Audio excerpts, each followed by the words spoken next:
Estamos en comunicación directa con Venezuela, con Ignacio Benedetti, nuestro querido colega y amigo, para hablar justamente de la selección de aquel país, que ha tenido una buena actuación hasta el momento de la Copa de América de Selecciones. Y bueno, queremos saber un poco qué están sintiendo allí en Venezuela, porque evidentemente siempre se espera este tipo de actuaciones con expectativa. Ignacio, ¿cómo estás? Muy buenas tardes, bienvenido. Un abrazo grande, qué gusto estar nuevamente con ustedes y enviarles un saludo a todos. Bueno, contanos un poco cómo se vive en Venezuela, ¿no? La actuación de la selección, vos que sos hombre de fútbol, siempre estás pendiente, obviamente, como la gente allí en Venezuela, aunque de repente no sea el deporte que más atrae a la gente, pero vos que sos hombre de fútbol, estás expectante el recambio, ¿no? El cambio de algunos jugadores, los rendimientos, que jugadores de experiencia, como en el caso de Rondón y Soteldo, reafirmen lo que han hecho a lo largo de mucho tiempo en la selección. Y que se encuentre un camino, ¿no? Un camino que se está procurando en eliminatorias, pero en esta Copa América que ya tienen 6 puntos y es más que relevante todo eso. Sí, es más que relevante porque además, primero es la primera ocasión que se le ganaba a México, sin que México sea una potencia, pero sabemos que durante mucho tiempo fue el equipo más fuerte de CONCACAF.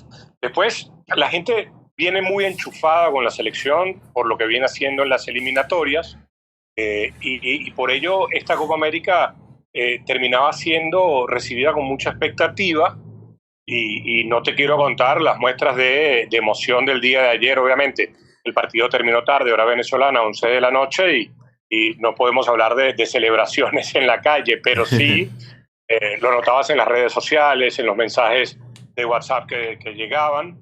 Y es una selección que yo estoy muy de acuerdo contigo. Nosotros a nivel de historia tenemos muy pocos logros, por no decir ninguno a nivel de selección, porque tenemos 2 clasificaciones a mundiales juveniles, tres clasificaciones a mundiales juveniles y aquel subcampeonato del Mundial Sub-20. Y de resto no hay mayor trascendencia de una selección venezolana. No obstante, la Vinotinto desde los tiempos de Richard Páez se convirtió en el hecho que une a todo el país, y por supuesto hablamos de un país que tiene profundas diferencias políticas y sociales, ¿no? Y que se mantienen, desgraciadamente. Por eso la Vinotinto cada vez que termina teniendo un partido correcto, un partido positivo o una actuación como la que está teniendo en la Copa, no hace más que recordar a la gente que a pesar de las diferencias se puede unir. Ignacio, vení, yo quiero hacer una pequeña puntualización ahí. Vos decías de Páez, que realmente hizo muchísimo por la selección, pero yo creo que un puntapié a eso que se convirtió en algo más fuerte en su momento, lo dio el Pato Pastoriza, cuando llegó allí a Venezuela y empezó a hacer cosas por el fútbol venezolano. Yo creo que de repente, quizá alguien no lo recuerde tanto, pero después yo creo que Richard Páez le dio toda la forma a eso, algo que se venía ya proyectando desde antes. ¿Estás de acuerdo o no tanto al respecto? Totalmente de acuerdo, y de hecho me cuesta debates, porque yo soy un gran admirador del trabajo de Pastoriza en Venezuela, y Pastoriza es una especie de héroe olvidado, porque no se dieron los resultados. Pero cuando Pastoriza llega a la selección, esta era una selección que cuando concentraba para algún partido, para alguna fecha de eliminatorias, lo hacía prácticamente 1 o 2 días antes y en los peores hoteles que te puedas imaginar. Algunos de ellos hoteles de paso. Y estamos hablando del año 97, no hace 50, ¿no? Sí. Se exige mejoras en las concentraciones, mejoras en el trato al atleta, que los uniformes tengan otra calidad. Es decir, Pastoriza profesionaliza el trato al jugador de selección, cosa que no existía en Venezuela. Y eso, obviamente, dio paso después a lo que Richard Páez, plasmó en el campo de juego. Pero sin ese puntapié de Pastoriza, partidos amistosos, preparación para la Copa América. Recordarás aquella Copa en Paraguay en la que debuta Ronaldinho y le gana a Brasil a Venezuela 8-2. Sí. Con aquel gol que incluye un sombrerito a José Manuel Rey en el área. Bueno, antes de esa Copa, Venezuela tuvo hasta 4 o 5 partidos amistosos, algo que era una excepción a la regla. Entonces, para mí Pastoriza es un tipo olvidado.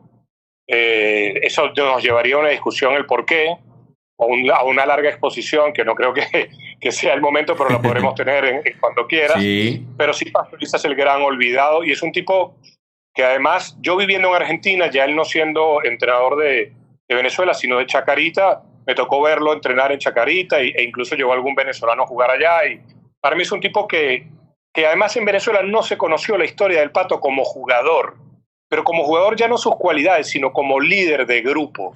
De un tipo que sí iba al frente para proteger a sus compañeros.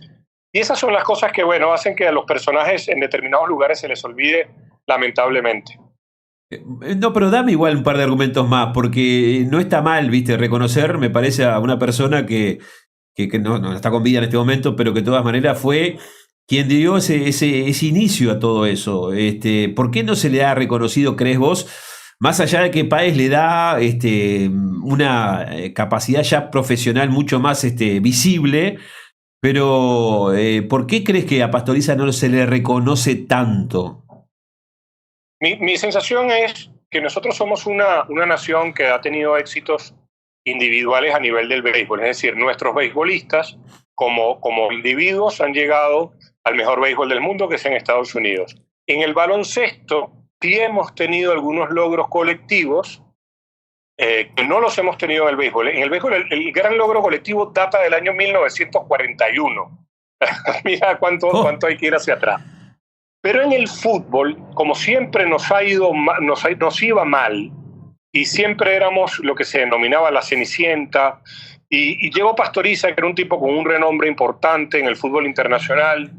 Inmediatamente, esa ausencia de cultura de construir cosas que nos caracterizan a los venezolanos, digamos, de respetar los procesos, porque bueno, somos un país con una ubicación geográfica en el Caribe, no sufrimos invierno, no sufrimos grandes cambios de temperatura, tenemos petróleo, por ende, ganarnos las cosas nos cuesta un poco menos.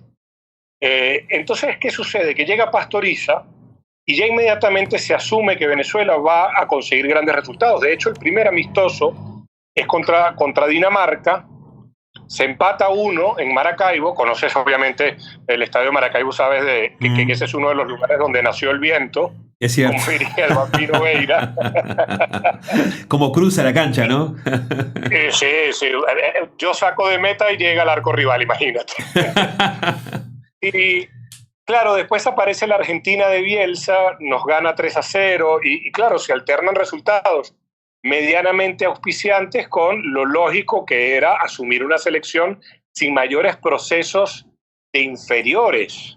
El único proceso que había existido de inferiores medianamente exitoso fue en el preolímpico del año 96, que Venezuela se mete en el cuadrangular final de manera sorpresiva, ¿no? No logra el cupo a los Juegos Olímpicos, pero bueno, llegó a los cuartos, a esa etapa, a ese cuadrangular final. Entonces Pastoriza es visto como un tipo que no sacó los resultados. Y yo estoy seguro de que hubieras llevado a quien quieras, al mejor Pep Guardiola, y tampoco los iba a sacar. No había la materia prima, porque parte de lo que pasa en Venezuela es que se asume muchas veces que el entrenador va a hacer magia. Y no. Y ahí está el problema del irrespeto a los procesos formativos en Venezuela. El entrenador va a trabajar con los futbolistas que tiene y si es un buen entrenador, encontrará o los ayudará a que estos encuentren su mejor versión. Entonces Pastoriza no es recordado porque el resto de nuestros vecinos han logrado cosas que nosotros no, que es ir a un mundial, ya ni siquiera hablar de Uruguay, Brasil, Argentina, que han quedado campeones del mundo. Claro. Y entonces nos ha invadido en lo futbolístico un exitismo que no es propio de alguien que no ha ganado nada, porque cuando a mí Uruguay, Argentina y Brasil me dicen es que nosotros estamos obligados a ganar, yo digo, tienen una historia que los obliga a competir al más alto nivel. Nosotros no tenemos esa historia y en vez de querer construirla paso a paso, muchas veces hemos construido la casa desde el techo hacia el piso y no desde el piso hacia el techo, ¿no? Sí. Y por eso yo siento que, por eso que te decía también, que es un tema que obviamente los sociólogos lo pueden hablar con mayor propiedad, pero la ubicación geográfica de Venezuela, lo que es el petróleo. Fíjate que hay una anécdota muy interesante. Uno de los creadores de la OPEP, la Organización de Países Exportadores de Petróleo, fue un venezolano, de apellido Pérez Alfonso. Ajá. Y él quedó tan horrorizado de los daños que hacía el petróleo a la sociedad desde el punto de vista de ahorro, planificación, sensatez, que él luego de haber formado parte de la OPEP, escribió un libro en el que lo tituló Petróleo, el excremento del diablo. Porque ¿qué te pasa? El petróleo no te obliga a planificar. El no tener además inviernos o temporadas de lluvia muy fuerte tampoco te obliga a, como las pequeñas ardillitas que van almacenando comida para cuando vengan los tiempos difíciles. Bueno, y claro, los procesos requieren de eso. Y nosotros no tenemos esa cultura, desgraciadamente. Qué buena reflexión, ¿no? Ignacio, nos venimos a la actualidad y a lo que pasó en la jornada de ayer. Esta victoria que fue importantísima para ustedes, me imagino. ¿Qué análisis hiciste del partido? Con un Romo que tuvo una actuación brillante, inclusive con la situación del penal, con un Salomón Rondón que mantiene ese nivel a pesar de que pasan los años para él y uno parece que lo ve vigente, con un Soteldo, entre otras figuras, como un abanderado de lo que implica la capacidad individual que tiene habitualmente, pero también al servicio del equipo, ¿no? Y con otros jugadores que Savarino es un jugador también que me gustó mucho desde el comienzo de que lo empecé a ver, entre otros jugadores que destaco esta selección de Venezuela. Fíjate que, a ver, obviamente la victoria nos llenó de emoción. Primera vez que después de 2 partidos estamos clasificados a cuartos de final. Claro. Pero claro, ya esta mañana, volviendo a ver el partido, a Venezuela le llegó mucho Ecuador y le llegó mucho México. Y cuando yo coincidí contigo anoche cuando hacía el análisis, cuando dices lo de Rafael Romo, porque es cierto que Conmebol le volvió a dar el más valioso a Salomón Rondón, pero bueno, ya sabemos que Conmebol a veces tiene unos criterios que entendemos poco. Que son poco criteriosos. La figura de Venezuela. Sí, no, Conmebol ya sabemos. Bueno, y si hablamos de quienes sacan las reglas, porque ayer estaba repasando la IFAB, como se conoce, bueno, pero eso es harina de otro costal. Claro. Es para otro capítulo. A Venezuela le llegan, y le llegan de tal manera que, por ejemplo, ayer México tuvo 6 situaciones claras de gol. No me refiero a situaciones, sino a realmente hechos concretos que han podido terminar en anotaciones, y Venezuela tuvo 2, sin contar los penales, obviamente, ¿no? Y si te pones a revisar los primeros tiempos de Venezuela en los 2 partidos, yo creo que la selección ha acusado el no haber tenido partidos preparatorios antes de la Copa. Porque incluso cuando a Ener Valencia lo expulsan en el primer partido, Venezuela le costó meterse hasta el segundo tiempo. Ayer volvió a confirmarse que Batista tiene una interpretación de sus futbolistas y de los partidos muy correcta, porque fíjate que en ambos partidos, en el medio tiempo, ha cambiado cosas. Ayer dándole entrada a Cáceres, que no se vio bien en el primer partido. Ayer sí terminó por unir un poco más en la zona de centrocampistas. El tema de los defensores, ayer metiendo a Aramburu en vez de Alexander González para tratar de ser más fuerte en esa zona del campo, porque bueno, México trataba de abrir la cancha. Pero si te das cuenta, yo creo que Venezuela tiene una virtud en esta Copa, que es que ha ganado sin mostrar su mejor versión. Soteldo todavía no ha tenido un partido como, por ejemplo, en la eliminatoria frente a Chile o frente a la misma Paraguay. Entonces, yo creo que lo que se está viendo de la selección es muy positivo, pero no puede uno escapar a la realidad, y es que el ritmo futbolístico no lo tiene todavía agarrado en esta competición. Quizá ya para el tercer partido se vea mejor. Pero Batista, que yo lo confieso porque no voy a esconderlo, yo tenía muchas dudas cuando asumió, porque al fin y al cabo Batista tenía experiencia, era con juveniles, pero Batista está dando una clase magistral sobre el conocimiento que tiene de sus futbolistas, de los que él eligió, y esto para una selección es muy importante.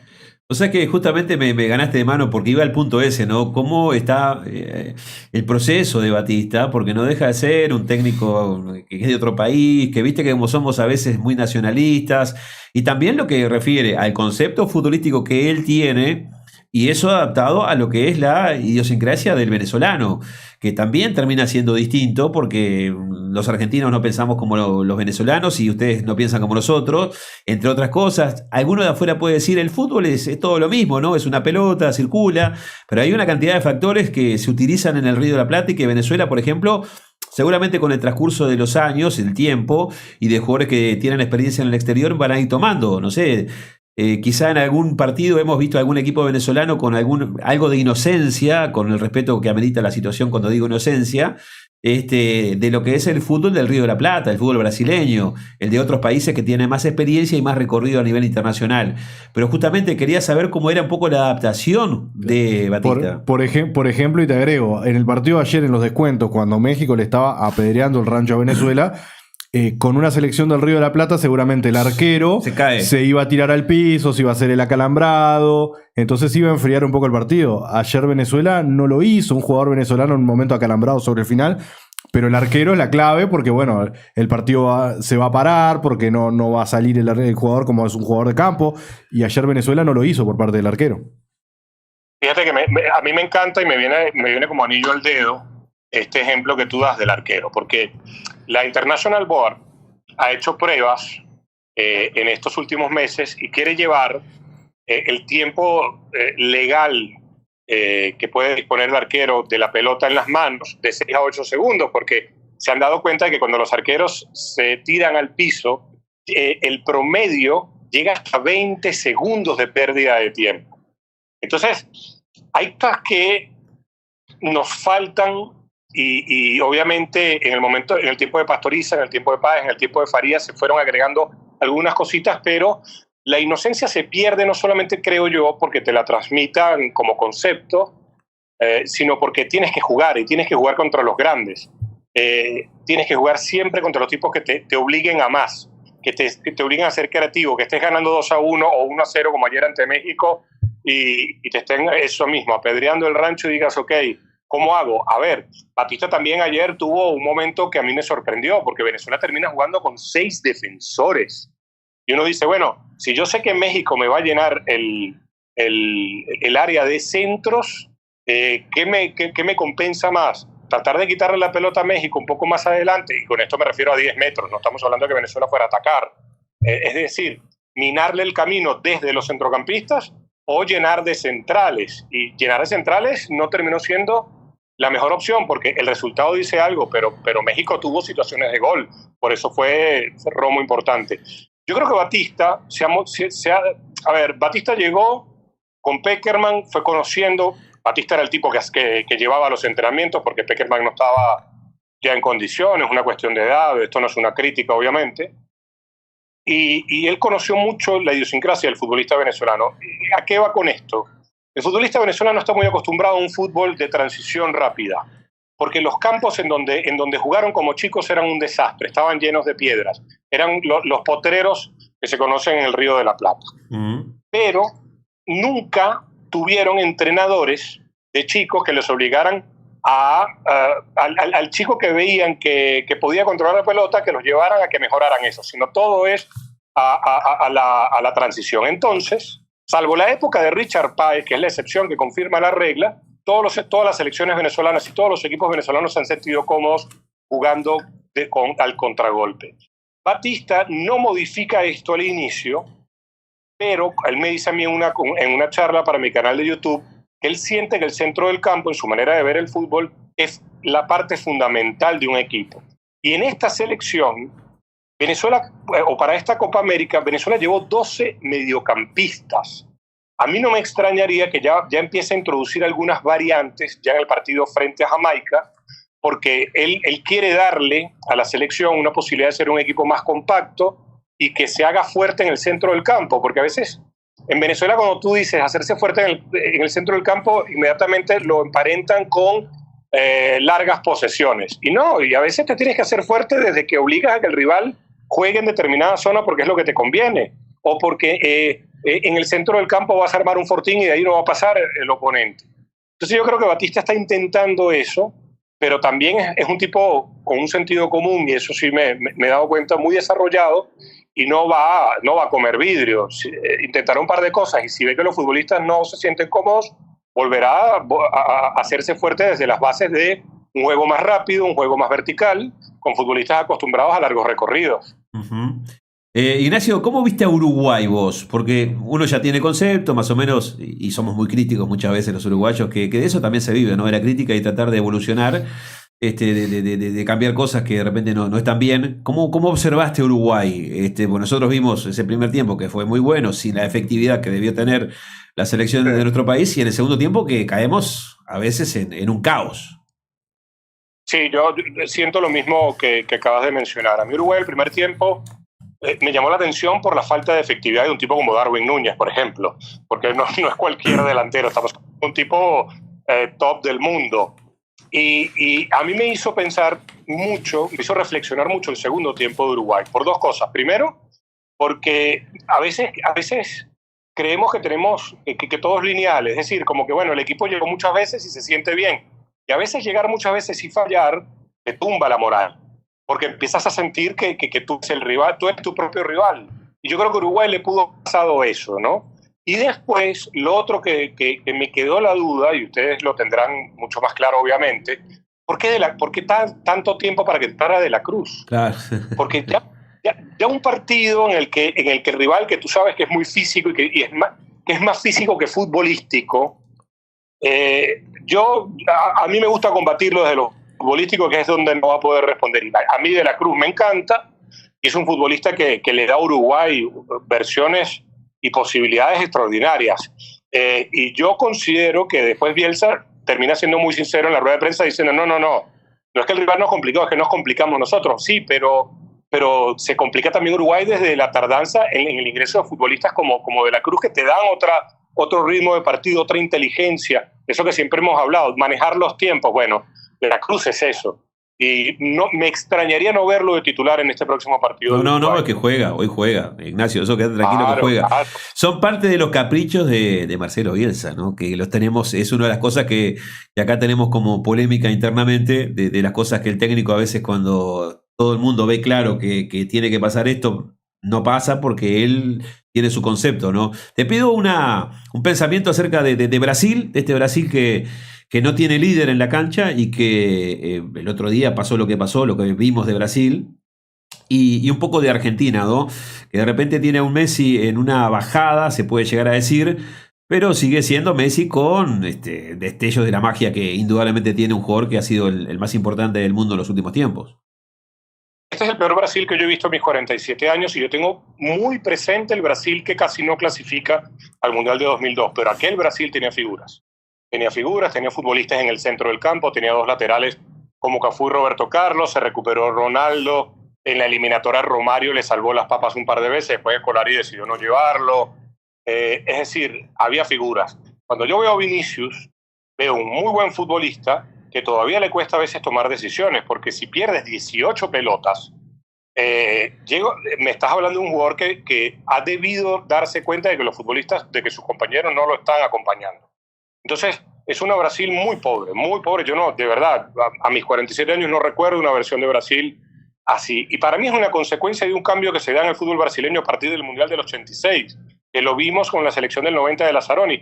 Un Brasil que ha ido perdiendo ese gusto por los mediocampistas que tanto nos enamoraron en los 80 y las décadas anteriores. Brasil no tiene un centrocampista, no tiene dos centrocampistas de esos que te hagan jugar el equipo. No los tiene, es terrible. Recuerdo que el último que quisieron proponer era Coutinho, y Coutinho era un mediapunta. No tenía nada que ver con eso. Y ese Brasil de Tite te jugaba con tres volantes centrales, Paulinho y Casemiro, y se me escapa el otro. Por eso yo creo que lo de Brasil es mucho más cultural. Yo no sé si ellos creían que de verdad Ancelotti iba a hacer que este equipo fuera a jugar mejor. Si creían eso, bueno, es bien por ellos, ¿no? Y Argentina, a mí me sigue asombrando Argentina. Yo no caigo en la exageración de algunos amigos argentinos que cuando le decían a Messi que, si lo recuerda, que le preguntaban que cuál era mejor, el Barcelona de Guardiola o esta Argentina de Scaloni, ¿no? Claro. A mí, con todo el respeto, ese equipo de Guardiola está entre los mejores de la historia. Este equipo argentino sí me impresiona, porque si nosotros, sobre todo en este segundo partido, en el primero no me gustó tanto, en el segundo me parece que mejoró, a pesar de la bajada de Messi, que es física, pero también es biológica, ¿no? Ya con esta edad y jugando en la Major League Soccer, obviamente no está al mismo nivel competitivo. Pero me gusta esta Argentina porque fíjate que no tiene el 5 típico argentino, ¿no? Uno recuerda al Tolo Gallego, a Mostaza Merlo, claro, y nos podemos venir a tiempos más actuales. que también habría que recordarle a la gente que Bilardo puso fue al Checho Batista de 5, ¿no? Es decir, cuando te hablan de la diferencia entre Menotti y Bilardo, con Menotti jugaba el Tolo Gallego y con Bilardo jugaba el Checho, que era un gran futbolista, el Checho. Pero a lo que quiero llegar es que es una Argentina que no tiene ese 5 raspador, sino que el equipo cuando tiene que raspar sabe hacerlo. De Paul obviamente sí pega, pero De Paul es casi un híbrido entre un 5 y un 8. Julián Álvarez no es un 9, porque nunca lo fue, más allá de que en River metió muchos goles y también hace goles en el Manchester City, pero no es el 9 como si lo es Lautaro Martínez. Se cambian los laterales y se resiente poco la estructura. Me parece que Argentina, es candidato obvio, pero yo creo que es candidato desde el juego. Y si tú me preguntas, o me preguntabas antes de la Copa, yo te agregaba a Uruguay y a Ecuador. Ecuador ahora tiene que ganarle a México y uno aspira a que Ecuador gane porque es un tema sudamericano y yo quiero ver la mayor cantidad de sudamericanos en siempre, ¿no? Y yo tengo un gran respeto por México, pero futbolísticamente denme Ecuador 1000 veces. Pero hay que ver, ¿no? Hay que ver qué pasa con Argentina, porque también el bajón de Messi es importante. Fíjate que lo siguen buscando mucho y ya no te da las mismas respuestas. Es cierto, es cierto. Ignacio, si tuvieras que apostar todo tu capital en el banco, tus apartamentos, tus coches, tus apartamentos en Miami, ¿a quién es el campeón? ¿A quién es el campeón? ¿A quién apostarías todo eso, esos 4 o 5 apartamentos en las playas de Miami? ¿A quién apostarías como campeón? A mí me alegra que me hables de apartamentos en Miami porque me deseas el bien. Estoy contento. Pero hay que soñar, Ignacio, hay que soñar. Yo también sueño con ese tipo de cosas. Que yo lo tengo a Galeano siempre presente con el tema de la utopía. Hay que seguir para caminar. Sí. Pero te diría que yo apuesto me encantaría una final Argentina-Uruguay. Me encantaría. Yo creo que la Copa América, este desastre organizativo que ha sido en los Estados Unidos, con canchas que no son aptas para el juego de este juego infinito y que los norteamericanos todavía no entienden como tal. Yo creo que habría que dar una lección de historia de Copa América y que fuese Argentina-Uruguay. Y si me preguntas entre Argentina y Uruguay, no porque estoy en el programa, pero porque mi relación con el fútbol uruguayo siempre ha sido de un cariño y de una admiración, me encantaría que ganara Uruguay. Pero yo apuesto por una final entre esos dos para darle una lección al público norteamericano de esta es la Copa América. Y si ustedes de verdad quieren entender lo que es una Copa América, aquí están los 2 equipos más ganadores. Ha cerrado por acá, Ignacio. Te mando un gran abrazo. Te agradezco siempre el contacto y aparte de tu conocimiento que lo desplegás habitualmente para beneplácito de la audiencia, ¿no? Que es el beneficiado en esto cuando hacemos esas charlas de fútbol. Y nada, sabes que te respetamos como profesional y por eso apelamos a vos cuando hablamos cosas vinculadas a Venezuela, pero también tenés la capacidad de analizar otras cosas como lo hacemos habitualmente. Así que te mando un abrazo y gracias por estos minutos y estamos a las órdenes como siempre. Nada, por favor, más bien agradecido. Para mí es un gusto enorme. Y cuando tenga el primero de los 5 apartamentos en Miami, no se preocupen que están invitados a inaugurarlo. Bien. Abrazo, Ignacio. Mirá que estamos por ahí, en serio, Al menos cuando lo tenga, yo me pongo en contacto con ustedes. Al menos en La Guaira, Ignacio. A la Guaira los llevo feliz de la vida. Abrazo, que pases bien, Vamos arriba. Un abrazote. Que pases bien. Bueno, allí estaba Ignacio Benedetti. Nos venimos